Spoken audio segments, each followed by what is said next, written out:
How fun would it be to visit actual spy film locations from a couple of great James Bond 007 films, Goldfinger and License to Kill? Well, we just did that, and we're going to tell you all about it now.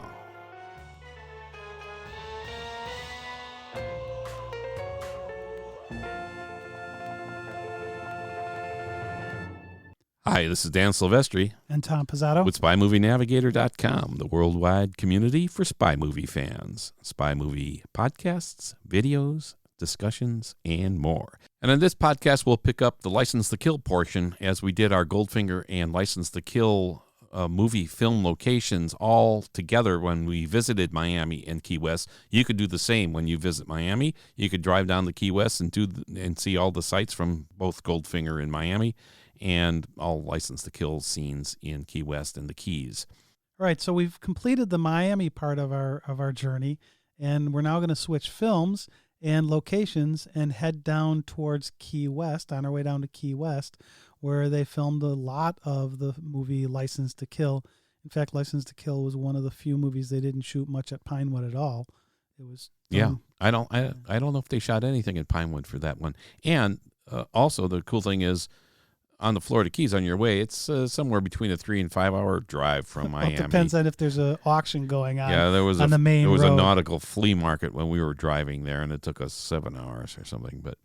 But they do film besides Key West. They film in Sugarloaf Key, and they film in the 7 Mile Bridge, which is really probably 30, 40 minutes away from Key West. Up near Marathon. Near Marathon, right. So now we're going to head to Key West, Florida.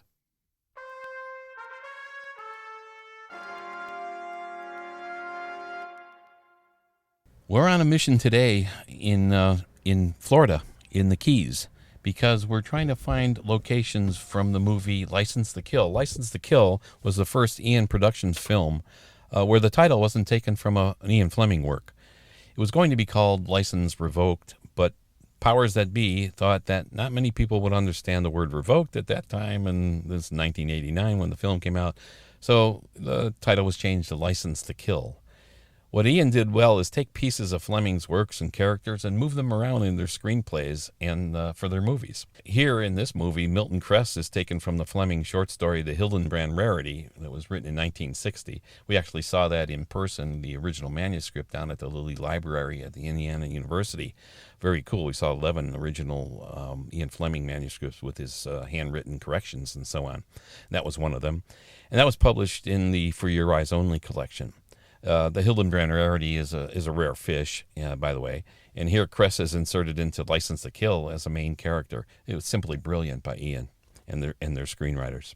This is a story, of course, of a South American drug lord, Franz Sanchez, which to me is one of the best Bond villains. And Robert Davi does such a fabulous job of being this very, very villainous villain, just ruthless, but somehow charming and likable in another way. So unbelievable job he does on this. One of our favorites. So the U.S. DEA is after them for bringing drugs into the U.S., and he, in this movie, is captured on U.S. soil here in the Florida Keys. The capture was directed by, of course, Felix Leiter, one of the CIA agents in the original movies, but now in a part of the DEA team, and along with Bond and a few others of the DEA agents. After a daring escape by Sanchez, he retaliates against Leiter, kills his new bride, and leaves Leiter for dead after feeding him to sharks. The rest of the story is Bond going rogue as an agent to get his revenge on Sanchez for what he has done. MI6 wanting him out of the picture, and all the details that happen to get resolution to the situation, which, of course, Bond has to do. It was filmed in Florida, the Florida Keys, and in Mexico. The 7 Mile Bridge, of course, is where the Rolls Royce is driving with Felix Leiter and Sharkey and Bond on the way to Felix's wedding. And the DEA helicopter flies on the old 7 Mile Bridge and lands on the bridge and tells Felix that Sanchez is in the country and they're going to go chase him. Of course, it's Felix Leiter's wedding day. He's on his way to his wedding, but he decides to go. And so he and Bond go with the DEA agents in the helicopter, and they go seeking out Sanchez, who is nearby in this house that they heard about. So we tried to look at 7 Mile Bridge today. We were driving there and over it, and the entire old 7 Mile Bridge is under construction now. It's being rehabbed and refurbished. We don't know if that was damage from the hurricane a couple years ago or what, but we could not get to the actual location. We're going to try one more time walking, but we couldn't park in the area where the helicopter landed and so on. But we did drive through the lane where they're driving with the Rolls Royce because they were heading north, actually, and we went back and looped around and headed north as well, in the opposite direction, of course, of Key West.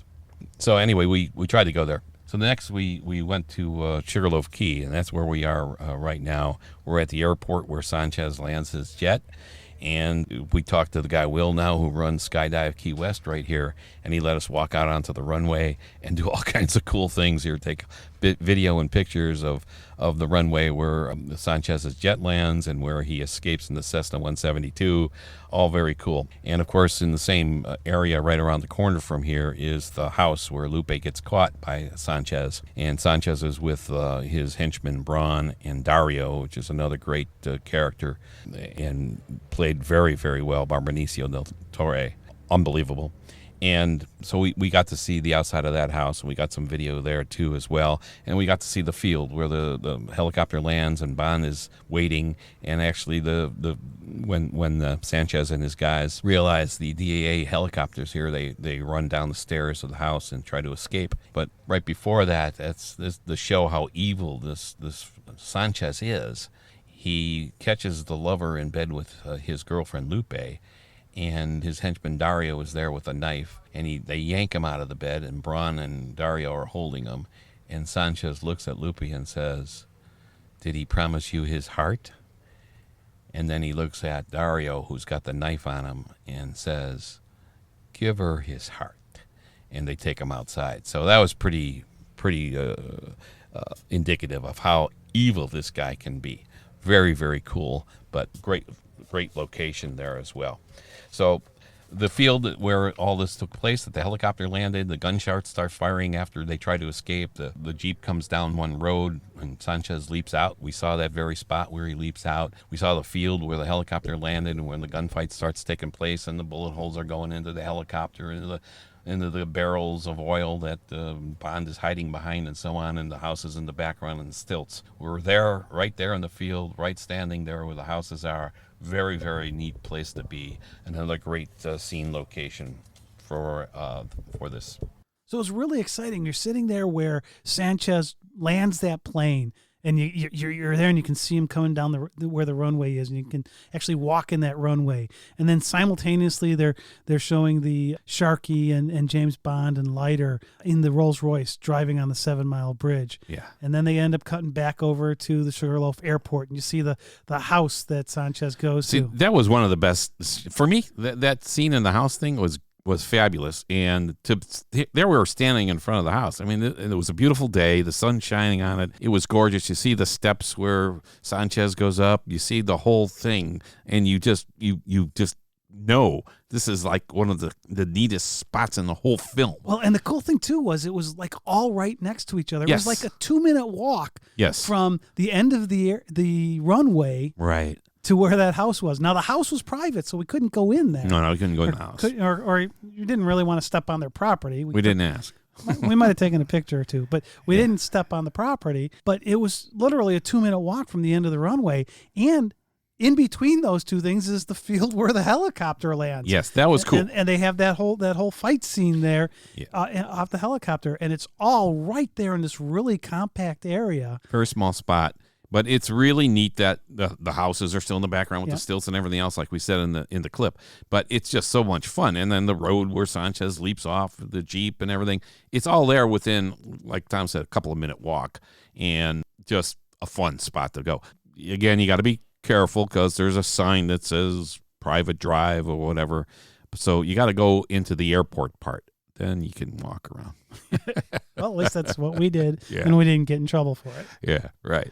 So that's what we we would suggest. Too. Right. So since that part happens simultaneously with the driving on the bridge, let's go back to the bridge, because if you're driving down from Miami down to Key West, you're going to actually hit the 7 Mile Bridge. Yes. You'll go through Marathon, and right as you get to the end of Marathon, you hit the 7 Mile Bridge.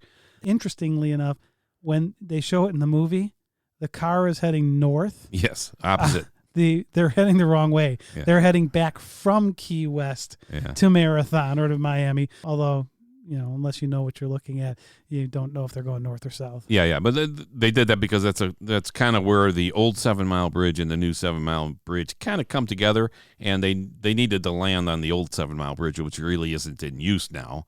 And so they were driving north, and then they have that spot where the helicopter lands. Well, you also have the big hump that happens in the middle of the bridge. And they drive over that. They drive over that, but Yeah. you kind of needed that to be able to get to the spot where they land. Yeah. You kind of have to be going north to be able to do that. So watch the clip from the movie, because it's hard a to picture this in your head. It's a little movie magic. Yeah, but it is a neat spot. So we're going to go back to a couple of clips that we did while we were actually trying to walk on 7 Mile Bridge and get to the spot where they landed the helicopter. But again, it was totally under construction. There were tents set up for equipment and everything else. So And the landing spot was pretty much inaccessible. yeah, so we'll cut to a couple of clips of us trying. So when we cut to the clip, you're going to hear a lot of background noise. I mean, we're literally standing on Highway 1. With trucks and construction equipment and everything and going on. they're looking at us like, oh, who are you crazy guys? I mean, I've got the audio recorder, Tom's got the camera, the video, and it was loud. So anyway, you're going to hear a lot of background noise, but that's all real background noise, and us trying to avoid getting hit. That's how it was when we went on our filming location trip. So here we go. Tom and I are trying to find the location where the helicopter landed in License to Kill, where Felix is on his way to his wedding with Sharky and Bond in the back seat of the Rolls Royce, where the DEA helicopter comes swooping down and gets their attention, and they're telling them that Sanchez is in the country, and they're going to go pursue him. But the entire old 7 Mile Bridge here in the Keys near Marathon is under construction. They're rehabbing the whole thing, and it's going to be tough to get anywhere near where the helicopter landed. It certainly can't get onto the bridge where he crashes the armored van off when Sanchez escapes also later in the movie. So we're trying. Tom ran across the highway, which is dangerous, but we're going to just try to get at least a shot of the parking lot area where the helicopter was landed and so on. All right, we're still walking along, trying to at least get an angle where we could take a picture or video of the lot, but again, totally under construction. Everything here is under construction. There's materials everywhere. Looks like the entire old 7 Mile Bridge is closed for sure, and the parking lot is now a staging area for the equipment and stuff, and that's where the helicopter landed. I'm taking a few pictures from the opposite side of Highway 1. Tom is on the other side doing some video here, and we got to be careful, obviously.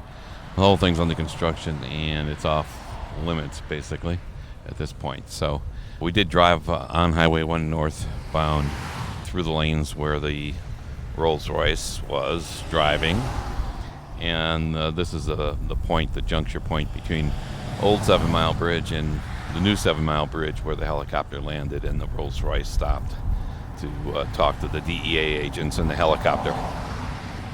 Not much else I can get from here, so I'm going to try to climb down this hill on the side of Highway 1. It's steep. I've got to get down there about 20 feet, but it's not climbing a mountain or anything, but it's a little steep and gravel and overgrown grasses and stuff, so still got to be careful. But anyway, I got as much as I can get. There's a helicopter going over now, coincidentally. Hey, it's kind of like the DEA helicopter landing, right? All right, I'm going to try to get down the hill in just a minute, and then hopefully Tom's got some video from the other side that we could take a look at. We're back live. Now, I had gone over to the west side of the bridge on the other side of the highway from where Dan was standing. So I was right there at the parking lot itself. It was tough to get much video because of all of the equipment and the tenting they had.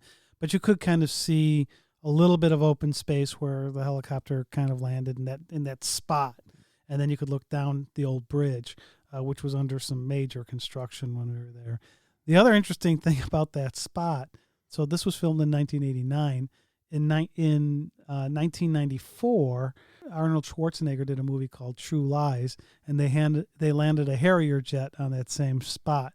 So they come and they attack these guys that were on the bridge, and they land a Harrier jet right on that same spot. So it's a pretty popular spot for movies. Yeah, it was again under construction. It was crazy there with traffic and as you could hear, and equipment and everything else, and we couldn't get to the point where they drove the armored vehicle off the bridge where Sanchez escapes underwater and the scuba guys come and get him and everything else. That was somewhere near Pigeon Key, I believe. Yeah, Pigeon Key, and you just couldn't get to Pigeon Key. Couldn't get anywhere near it. So we were disappointed, but it was kind of cool to still be on the spot and to be where the helicopter did land, even though everything is up for grabs at this point. Well, but and when we talk about these type of trips, we talk about it being a treasure hunt, and you don't necessarily know what you're going to uncover. Yeah. And when you're talking about going to a place that, years after something was filmed there, stuff happens. Yeah, stuff happens, and this was done. We did this in February 2019, so. Maybe it's going to be fixed up, and when you get there, it'll be fine, and you can get right to that spot. So if you can get to Pigeon Key, you'll get a great vantage point of where the armored truck with Sanchez in it drives off into the water from the bridge. So we're pretty much done here with what we can do at the 7 Mile Bridge and what they filmed there and what we can see now. So we're going to go ahead and head south again, down towards the Keys. And as we head down south, we get back over to where the airport is. Because remember, simultaneous to them being on the 7 Mile Bridge, you've got Sanchez landing and the whole thing that happens at the house with Lupe and the helicopter and the fight scene that happens. So let's go ahead and get out onto the runway where Sanchez's plane lands. We're out there. It's windy. It's a beautiful day. There are actually people skydiving above us coming down. You see them floating down with their parachutes. And we had to actually clear off the runway because a plane came to get another group up there. So that was pretty cool. So let's go ahead and cut to the clip where we talk about being on that runway and what happens there. Yeah, because the guy who runs the airport now, he operates Skydive Key West. So that's why the chutists were coming down. It was very cool to see that. So there we are standing out on the runway. You're going to hear some background noise and stuff, but again, we're on the actual runway. We're actually on the runway where Sanchez's plane takes off and lands in License to Kill. That's right. We're in Sugarloaf in the Keys in Florida in the United States. And we just walked down the runway up and back where Sanchez's plane lands in his jet when he's coming to look for Lupe, and where he escapes with the Cessna 172 when Bond and Leiter and Sharkey are chasing him, and the DEA agents. Not Sharkey, the DEA agents. So this is really a cool spot. And the guy, Will here, who runs a skydiving outfit here now, let us walk around, and he's going to tell us a story, too, about how they did it when the jet came in and everything, because it was a pretty small runway for a small jet even. So he's going to tell the story. It's going to be pretty cool. Hi, we're Will Ruspis here at Skydive Key West. He's going to tell the story how in License to Kill, the Bond movie, where they used this very runway to land Sanchez's jet when he came in and to take the Cessna 172 out when he escaped. He's going to tell the story about how that happened. Well, it's an interesting story, actually. So, yeah, this is the runway behind us, which is only 2,700 feet long. Wow. Which is quite short. For a jet, that's for a pretty short. jet, exactly. So what happened? So they had to figure out how to do that. And what we actually did is we cleared out this whole area to our left, and the jet was able to go down there. The jet was all the way down in Key West, put just enough fuel to fly up here, land, and go back. Oh, my God. Took as much weight out of this plane as possible. Had a great pilot flying it. He took one pass. The first time he wasn't too sure about it. Came back up. He had enough fuel for one more pass. And I came down nice and low, started at the very end of the runway and took it all the way past the runway, right over to the houses over there. No crashes though, or anything? No crashes. So he did it one take? One take. Oh, my God. If you watch the video at first, you think it's a touch and go, which is where you just let the yes. wheels touch and then you take off, which isn't that hard to do because you don't have to slow the plane down. Right. Oh, but if you look in another scene, you'll see the plane sitting over here on the ramp. Okay. So, yeah, it was definitely a very technical landing and very interesting for pilots to be able to see that. Yeah, that's a great story. All right, well, what happened to the plane, though? I know they had the Cessna 172 out there for a while, and then people could come and see it, the one they actually used in the movie when he escaped. What happened? Exactly, yeah.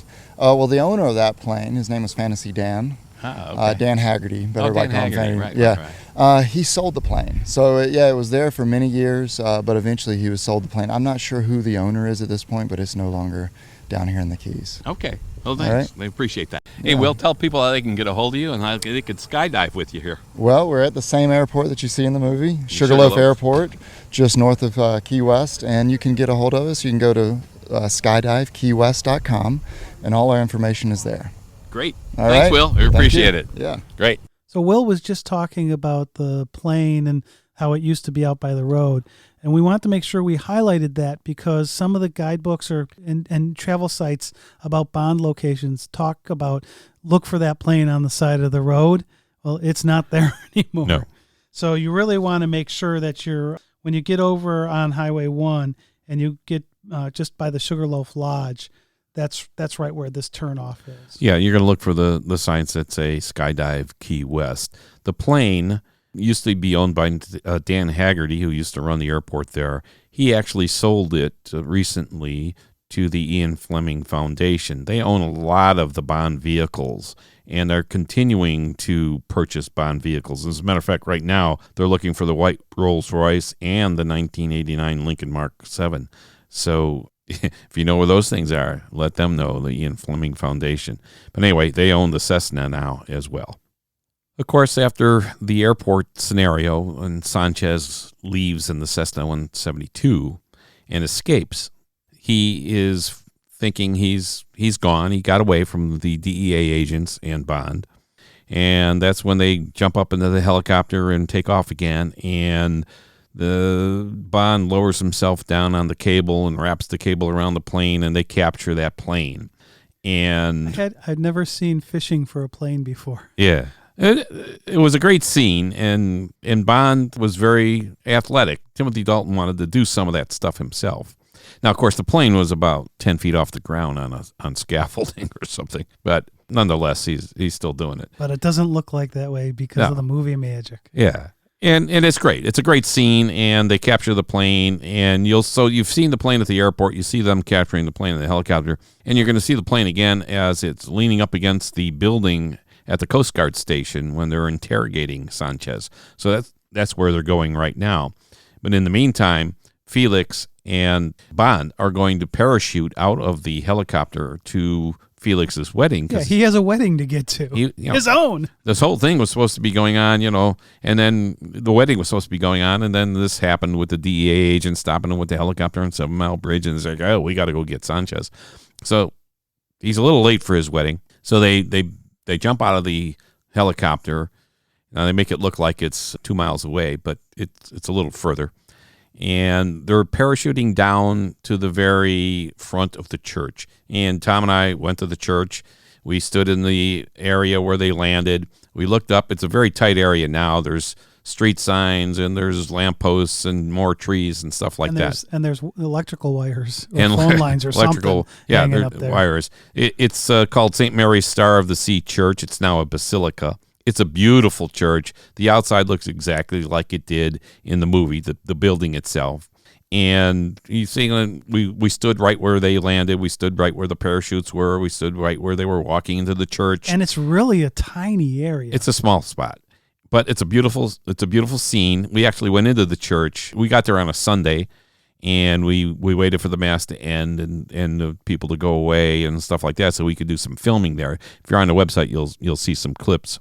Some film clips of what we did there. And The inside of the church is beautiful too. Yeah. But it's a great scene with them parachuting in, and definitely go to this spot in Key West, St. Mary's Star of the Sea Church, which is now a basilica. Well, and one of the nice things about the Key West location is nothing is terribly far away from each other. There were a bunch of these places, including this one, that if you were in the heart of Key West, you could walk to a bunch of these places. And there were a few of them you wanted to drive to, but this was definitely one of those that if you were staying down right in the heart of Key West, you just walk right over. Yeah. It's a great Bond location, and you got to go there if you're in Key West. Right, a couple blocks away from the church is Felix Leiter's house. And that has been recently purchased by somebody, and they weren't there. We actually rang the doorbell. Yeah, it's a beautiful home. It's a beautiful home from the outside. And it sold a few years ago for like $5 million or something. So it's private property. You can't go on the property, but we think they're Bond fans. Their address is 707 South Street, and the last seven has a little magic to it. It's got the gun logo at the end of it. So, okay, they got to be Bond fans, right? Or at least they're playing it up. So we stood in front of the house. We did some video in front of the house. And, of course, this is where the wedding reception is taking place for Della and Felix Leiter. Now, Tom and I were in Portugal where Bond's wedding reception was taking place in and around Lisbon area.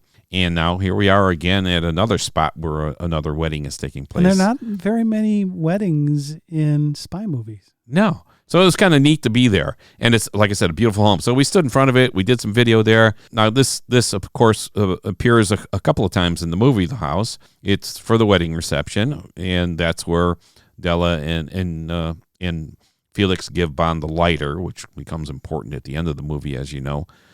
And it also appears after Bond finds out that lighter and that Sanchez has escaped, and he's at the Key West airport when he finds that out, and he runs back to Leiter's house, and that's where he finds Della killed in the bedroom, and he finds Felix all bloodied up in a body bag with that note. He disagreed with something that ate him. Yeah. That was one of those, again, touching moments in the film. You could see how angry Bond is, and I think Timothy Dalton did a great job with Bond. He was one of my favorites, actually. He played Bond very much to the book. Yeah, to the book. And he read all the stuff. He read all the books, and I thought he did a great job, and I was hoping he'd do more because really by the time he got the License to Kill, he really had his Bond down. He was really good. Living Daylights, he was very good. But in License to Kill, he's excellent. Well, and you'd moved from, you started with Sean Connery as Bond, and he had some flippantness with him, but he still was pretty hard-nosed. Then you moved to Roger, and those kind of got pretty comical. Yeah. So they brought it way back with Timothy, and then when they moved over to Pierce, it got comical again. Yeah, and then finally they brought it back, and the most successful movies that they've done with Daniel Craig being totally serious, almost no humor in his stuff. And Dalton was kind of close to that as well. Yeah. Sorry for the sidetrack, but this is we think, hey, Timothy Dalton did a he was terrific great job. And that whole grittiness. Yeah. And this is one of the scenes where he shows it. He's so angry with this. And then again, the house appears when he sneaks back in to steal the Laserdisc information, where he finds out that Pam Bouvier is going to be meeting Felix, or supposed to be meeting Felix in that bar in Bimini, the Barrelhead Bar. Barrelhead Bar. We just mentioned that Felix goes to the Key West airport after the wedding, and that's where he discovers that Sanchez has escaped, and then he goes back to Felix Leiter's house.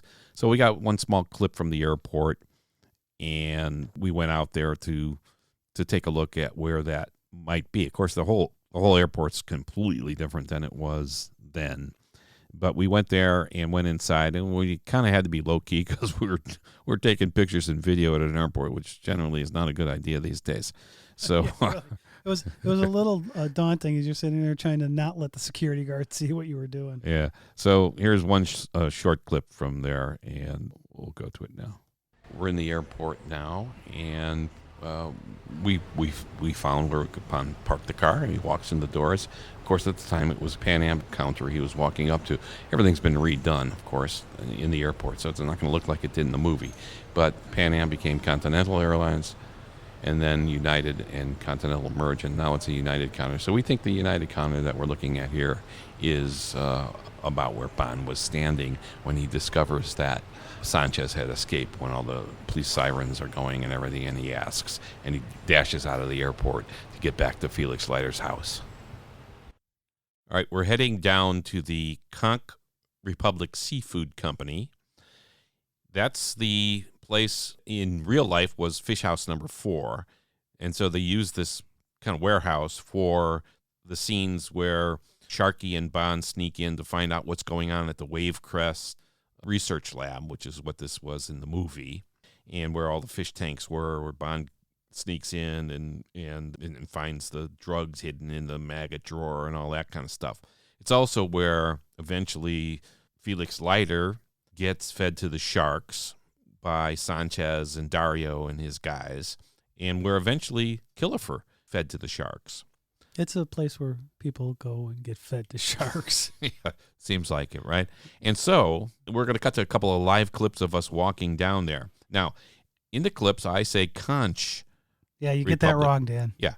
And as soon as we recorded everything, somebody was listening and said, it's Conch, not conscious. Hey, what can you say? We're a couple Midwest U.S. So people. Forgive me for that, but we're going to cut to a couple of clips of that now, and then we'll be back.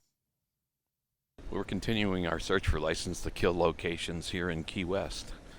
Now we are approaching the Conch Republic Seafood Company. It's a beautiful restaurant right on the water in this beautiful marina. And it's right at 631 Green Street in Key West. And that was actually the warehouse, the Wavecrest, the warehouse in License to Kill, where the trap doors were, where Felix Leiter gets lowered down to the sharks, and then later Killefer. And we're eating in the restaurant part. You can still see the red beams in the ceiling. They're still here. We're eating in the front part of the warehouse, what we think. We think probably the rest of the stuff took place in the back part of the warehouse. But it's right on the water. Great food, by the way. Stop in here. And again, on a Bond location. You can hear the background noise of the crowd here. It's very busy, of course, because it's not only a great seafood place, but some people know about the Bond thing here. But it's all pretty cool. And again, we're sitting right at the bar in the corner with the water behind us. And the bar is really huge, very cool. A lot of good people in here. The place is jammed. The ceiling, exactly like it was in the movie. You can see the red beams. Again, we're probably in the front of the warehouse, and the stuff took place in the back of the warehouse. But take a look here. They even have some fish tanks in here, which are cool. You can see the floors, too. The grating in the floors is there when they used to hose off the floors and stuff and just flush the water down the trenches in the floor. So all that's still here. And you can hear it's pretty crowded. A lot of fun. Check it out. We think we're sitting at the bar with the back of us is the water. We think that's where the pier was when they show that one shot of the warehouse with the long wooden pier. We think the pier was right behind us. We think we're in the building that's shown in the film when the dock goes right almost right into the building.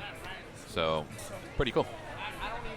We think we see a doorway right where we're facing. That may be the doorway that Sanchez and his guys walk through in the warehouse. We're trying to speak to the manager. He's very, very busy because the place is jammed with people. And we're getting his card, and we're going to follow up with him and see what he says. Thank you very much. Thank you very much. We're walking down the dock that's here now, the pier, that's here now, where all the boats are. The Jolly Rover is here, and a number of other boats. And looking at the building from here, we think the pier in the movie, of course, was more in the center of the building. The building looks a little more peaked in the movie than this one does. But again, this was totally remodeled in the 90s, and so the roof line could have changed as well.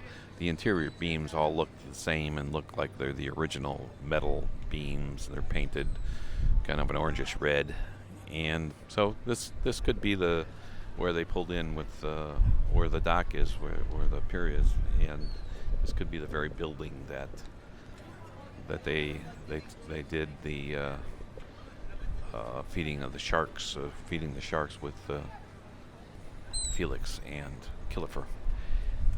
Hard to tell for sure. We looked at the floors. We examined all the floors inside.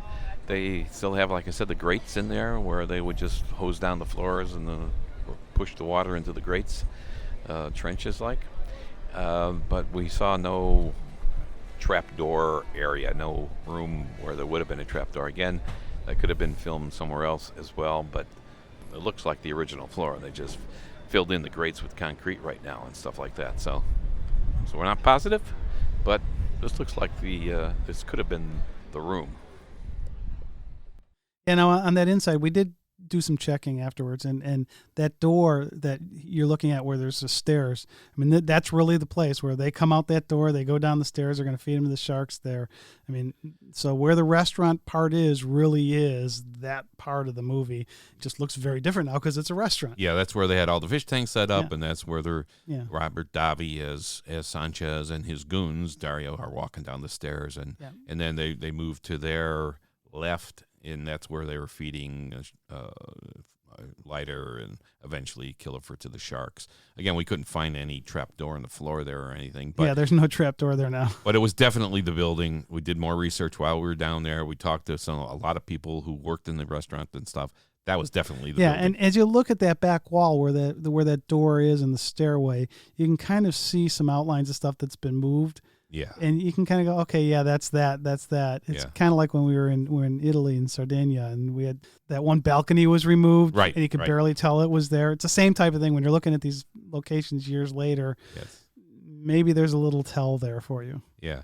So anyway, when you're in there, take a look at that back wall on the upper part there, and you'll see that doorway, and you'll think, oh, yeah, this is it. I remember that. Yeah. We move over to Mallory Square. And this is right in the heart of Key West. And this is where we find Hawkins talking to Bond as they're walking through the square. And he's telling him to back off of Sanchez. And he brings Bond to the Hemingway house. And unbeknownst to Bond, that's where he's going to meet M. M's there waiting for him. Right, so it's a nice little scene in that you get to see the little trolley that's there in downtown Key West. You get to see a little bit of the Key West hustle and bustle that's going on. Yeah, Mallory Square is a hot spot in Key West, and people congregate there at sunset, and there's bars, restaurants, and bars, all everything, that stuff all over the there. place. I mean, it's a fun spot. Yeah, and so they go from there, and then they move over to the Hemingway house, which is where M is waiting for Bond. So then we headed down to Hemingway house. It's a beautiful home. Hemingway actually lived in this home and wrote several of his novels in this home in the back section where he had a writing room. And it's gorgeous. If you're going to go to Hemingway house, find out when the cruise ships are coming in, unless you're on one, and get there ahead of them because it's a lot less crowded. You have a lot more time to wander around and absorb the beauty of the grounds and the cats and the pool and everything else, and look at the materials that they have on the walls there and pictures of Hemingway and so on, and some of the typewriters he used. It's a very neat place. It's a beautiful place and historic. And getting there before the cruise people, because we did a walk by, if you remember. Yes. And there was a very long line to get in there, and it's not a huge, I mean, it's not small, but it's not a huge area for people standing in line and trying to get through. So it was much more efficient and much more pleasant to walk through it before the cruise ships came in. Yeah, and they gave us a great opportunity to do the recording and filming and so on because it wasn't shouldered people. So, get there early. We got there the next morning as soon as it opened. Yep, so let's go ahead and hear that. Yeah. Continuing our License to Kill film location sites here in Key West, we're now in front of the Hemingway house where Hawkins brought Bond from Mallory Square to deliver him for a meeting that then Bond doesn't know who he's meeting with. So it's going to be a surprise. Obviously, this is after Felix Leiter and Della dies, and Felix was attacked by sharks, and he's kind of on a vendetta to make retribution for this. Hawkins is telling him to lay off, that the DEA will take care of it, and Bond's not thinking that that's going to happen. So anyway, they deliver him to the Hemingway house, And we're going to go in and stand on the balcony where M was there and where he was going to be letting Bond have it. We're up on the balcony where two MI6 agents meet Bond as he walks up the stairs and bring him to the corner of the balcony. And M, whose back is turned to Bond at this point, turns around and Bond sees that this is M. So he's like, oh, this is what you wanted. M is not pleased with Bond, that Bond is continuing this vendetta against Sanchez. And he basically yells at Bond, "You were supposed to be in Istanbul last night. I'm afraid this unfortunate lighter business has clouded your judgment. You have a job to do, and I expect you on a plane this afternoon." When Bond says he's not finished here, M says, "Leave it to the Americans. It's their mess. Let them clear it up." Bond objects again, saying he owes it to Leiter. And M says, "Oh, spare me this sentimental rubbish. He knew the risks." And Bond says, and his wife, "This personal vendetta of yours could easily compromise Her Majesty's government. You have an assignment, and I expect you to carry it out objectively and professionally." We're standing on the spot where M uttered those words. All right, so next we are heading down to Charter Boat Row. That's where Sharky's boat is. So we're trying to find out where Sharky's boat was docked and where Bond goes and walks and meets him to talk about how they can get to Isthmus and the Wavecrest boat.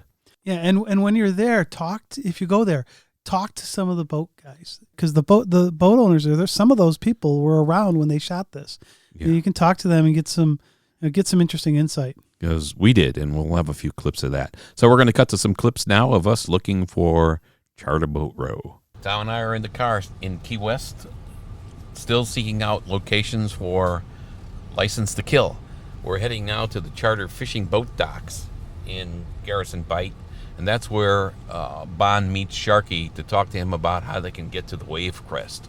So we're looking around now to see where that is. I think it's just down from the bar, the Barrelhead Bar, obviously not the Barrelhead anymore, but the Barrelhead Bar. And so we think it's pretty close to that. We're down pulling into an area right now, as a matter of fact, that's got a whole bunch of boats docked, and we're going to take a look around. Cool. Yeah, hey, thanks a lot. We're just talking to somebody down here at Charter Boat Row, trying to figure out where where Sharky's boat was. There he is talking. He remembers a couple of boats in the background. Oh, is that right? He was here when it happened. So thanks a lot. We're walking down the Charter Boat Row here, and we see a building in the background. He confirmed that that's the building that's in the movie, even though the roofline has changed. That could have been for any number of reasons, of course. So we're walking down to see where the shot was taken, where Bond was. We have a Microsoft Surface with us, with the movie on it, of course. And we're taking a look at the movie. We just showed the gentleman the movie. And he said, yeah, that's the same building back there. And he remembers it because he was here at the time. And so he remembers that, yeah, that's the building in the film. So we're going to look for the angle now, and that's what we're doing. I'm talking to Steve here down at Boathouse Row, and we're trying to figure out where the boat, Sharky's boat, was with Bond, and he's confirming that this building in the background, it has a little different roof line. What do you think? That's the same building. And you remember it from the from the time? Mm-hmm. Okay. Oh yeah. So it's got a different roof now than it had then. It had dormers on it. Looked like in the movie, so we could see one corner of it past the sign. Right. And that's the same building then. Yep. So we're pretty close here. Oh, yeah, you're pretty much right on the money. Yeah. This is fun. Maybe one slip or two slips down that way. Right. To the left there, but. All righty. So. Well, thank you very much. Yep, this is you terrific. Got it. Awesome.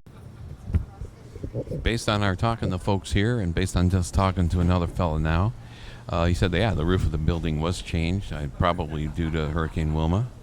And we think we're right on the spot where Bond is walking past and sees Sharky's sign and then meets Sharky. So we're gonna film that now. But this is unbelievable little research here that we're doing and talking to the locals and looking for landmarks. And we think we got it. All right, so we're back live, and at the beginning of that clip, you heard Dan say we're driving to, and earlier we were talking about how walkable everything is. Getting from all those other places we talked about, most of those things we talked about prior to this in Key West, you could easily walk to. You could walk over here, but it'd take you a while to get over to where the boats are and to where the Barrelhead Bar is.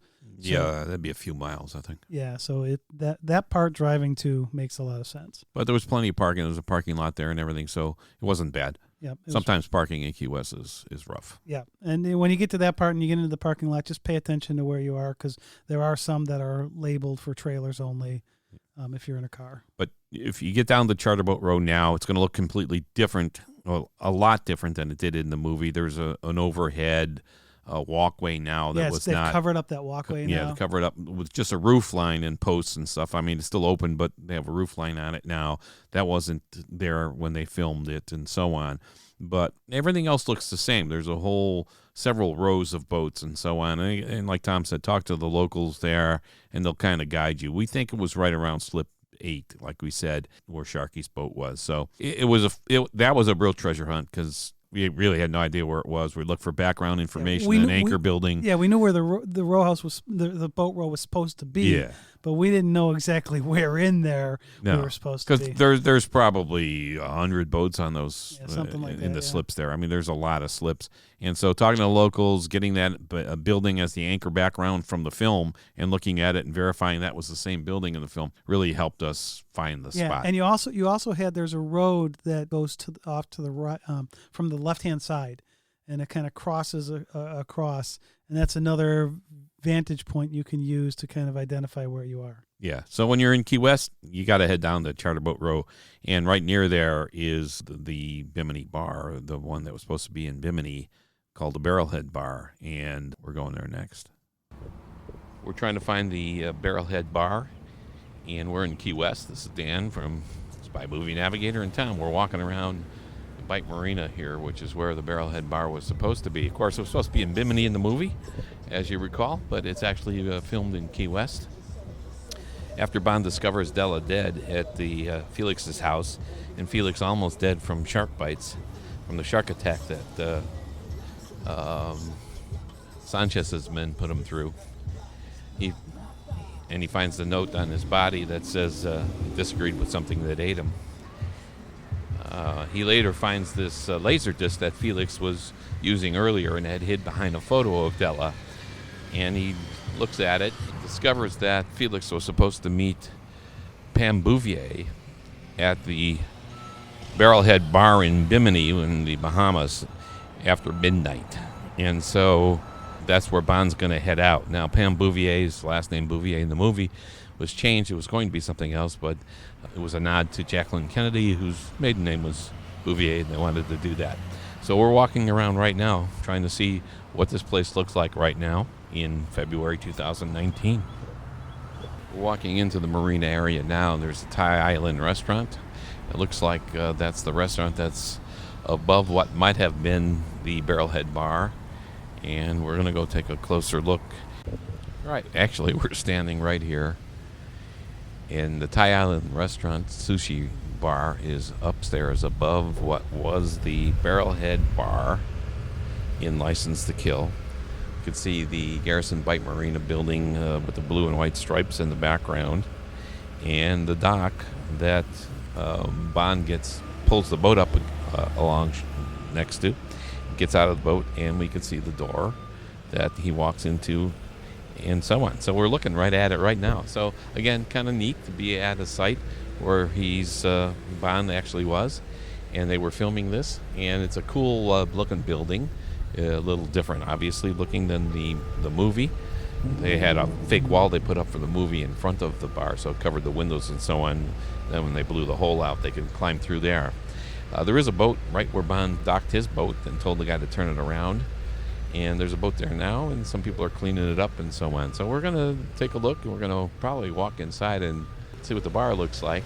Might not have the Barrelhead sign anymore, but we're looking right at it, and it's right here at the Garrison Bite Marina. All right, we're actually walked into the bar. The Barrelhead Bar sign is gone. There's not there anymore. But there is a License to Kill poster here, so there is a remnant of acknowledgement that the movie was filmed here. But the Barrelhead Bar sign is gone. No more. The place is not called Harbor Lights anymore.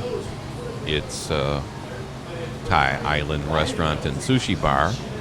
And we're in it having a beer and having a cocktail here, looking out at the very dock that Bond pulled up the boat with and got out and came into the bar. Of course, when they filmed the inside of the bar, that was all done in Mexico, not in this bar. This is a little oval bar, kind of cool, kind of neat. And we're looking at the big blue wall where the Barrelhead Bar sign hung for a long time. But it kind of was falling apart, they said. And we talked to a couple of guys here, and one guy actually ended up with a piece of it. So it's kind of cool that it was here, but the sign itself is gone. The bar is kind of a neat little place. And the dock, it's right there. That's where Bond got out of the boat in Bimini, which is really here in Key West at the Bight Marina. There's the background noise of the bar. There's actually a boat pulling out from the actual dock where Bond had his boat leaving right now. So it was really cool to be in there and really you get a really good feel of the movie magic, Yes. right? Because you're sitting there, you say, okay, that's where he docks the boat, but then the hole in the wall and stuff. I mean, none of that stuff was there. No. And that was all movie magic there. And then they walk in the door and magically they're in a different bar, not the one we were in. Yeah. But the actual, I mean, in the movie, of course, it's a night scene. It's a little more exotic looking. Right. We were there during the daytime. Well, and the big neon Barrelhead Bar sign, too. Yeah, It was- which was kind of cool that they had it inside the bar for a long time. Right. They moved it from the outside to the inside of the bar and the back wall, and it was there for a very long time. But the bar itself is, like Tom said, a very small bar. And we found out mostly that any door that opens in a Bond movie, on the other side is Pinewood Studios.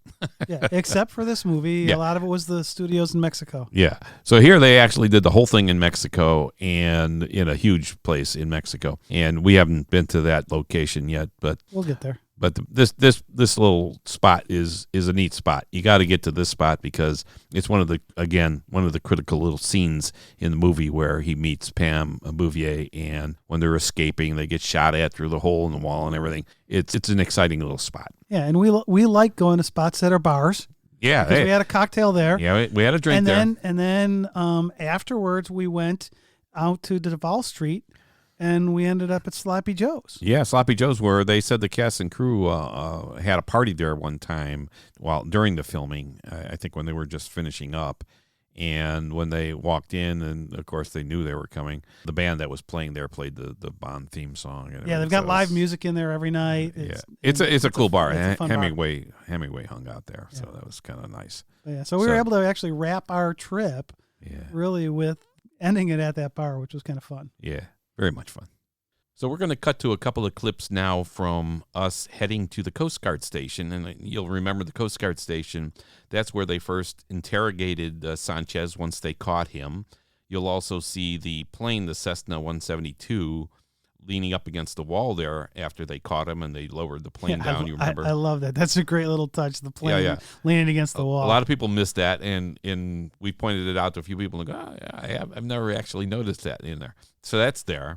And then it's also there's 3 piers there, docks, and they used one of them for Isthmus, and where the wave crest crashes into the dock when Pam Bouvier is pretending to be the pilot, and they crashed the wave crest into the dock. So we wanted to get in there and take a look at that. Yeah, that a choice spot to see. I mean, there's a lot of activity that happens at the Coast Guard station. Yeah. So we wanted to go there. So we actually drove to this location.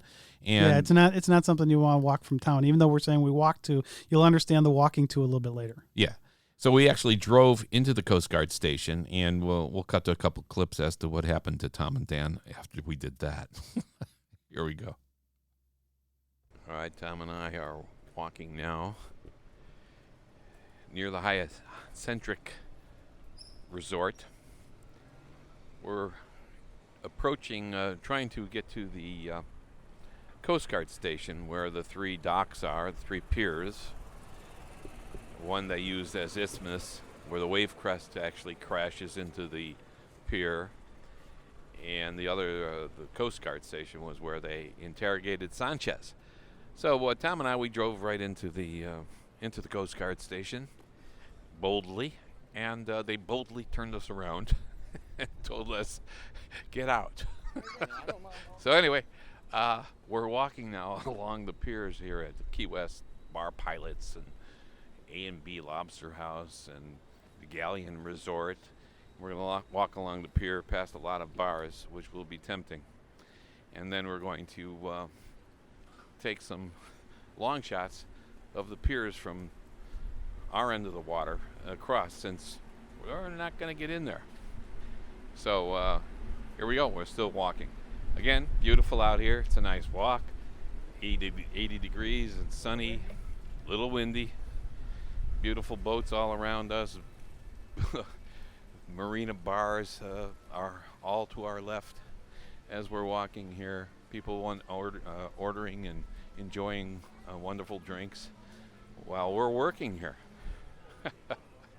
So we're going to keep walking, and soon we'll get to the spot where we can take some video of the piers, and we'll describe it to you when we get there. Here's a Gianni's Gelato Bar. Maybe a little cooling off stop first. We're walking by a group of folks who are feeding the pelicans here, and the pelicans are just swarming all around here, waiting for food. Kind of beautiful. Very neat. I'm going to take a few pictures of that too. You can probably see those on our website as well. But it's right near the deep sea fishing Eva Marie boat. Very nice. Now we're going to be walking a little further here past the Salty Goat. Again, this is February 2019. And as we know, over years things change. But right now, this is what this is looking like. And the Pelican site is kind of neat. All right, we're going to keep walking. It's not that far more. We'll be at the end of this pier, and we could take some shots of the Coast Guard station. We are now at the end of the pier, looking across at the Coast Guard station. Again, that's where they brought Sanchez after he was captured in his plane from the helicopter with the line from the helicopter. And the plane was actually brought here nose down. It was in the area near the interrogation room. This is where they brought Sanchez, and these are the three piers here that appeared in the movie. The one on the far left, I believe that's where the U.S. Coast Guard boat is right now, was the one that the Wavecrest came in on when they were supposed to be in Isthmus. And I believe this is also where the Wavecrest crashed into the dock when the pilot was on board. That was Pam Bouvier, who was pretending to be the pilot. And then again, this is what we're looking at it from across the water, and this is the best we can do in terms of getting as close as we can to the Coast Guard station. But again, a beautiful view. It's a beautiful day, and check it out sometime. After seeing the Coast Guard station from across the water, it's time for a little break. Broke down and got some chocolate mint gelato. Pretty good. Then we'll stop for a refreshing cocktail along the marina here. Beautiful day, nice time. Come to Key West, you can see lots of license to kill stuff and have a great time too. What a great island. Okay, so we stopped at the Pirates Cove for one. Beautiful little bar right on the marina here, right next to the Gianni's Gelato Bar where I had the gelato just a moment ago. All right, that's kind of cool. Got a rum and Coke and a Campari and orange juice. Refreshing on a nice warm day. So when you're out here looking for James Bond stuff and you see the pier and the Coast Guard station across the way, stop in here. It's a great spot. So Dan, we started this podcast talking, you asked the question, how fun would it be to go visit filming locations from Goldfinger and from License to Kill? Yes. And first, it was a lot of fun. And second, going there in February, coming from Chicago, it was that even made it more fun. Greater fun. Yes. But it was fun. We got to about 17 different film locations, and everyone was fun. Everyone is unique because you're in a different spot. And when you see it in the movie and you see it in person, there's just something, again, fun about being there. And trying to get as close as you can to being looking at it exactly like you saw it from the camera's eye. Yeah. And in Key West, I mean, there's just a tremendous a number of bars and restaurants. The restaurants are fabulous. The seafood is terrific. We went out to dinner with a couple of friends down there and had some Vesper martinis. Of course, we had to try that, and they were pretty good. The third one was really good. I don't as far as know. we remember. I don't know if we had a fourth. I don't remember. But it was fun. And so that's the kind of stuff you could wrap around your trips. So, again, you could either go on a specific trip for film locations, by movie film locations like Tom and I do a lot, or you can wrap around some of this other stuff to it as around it as well. Like, hey, the Hemingway house in Key West is an historical property. It's also part of the Bond film. So there's other things. And then the dinners and fun and the bars, and it's just a good time.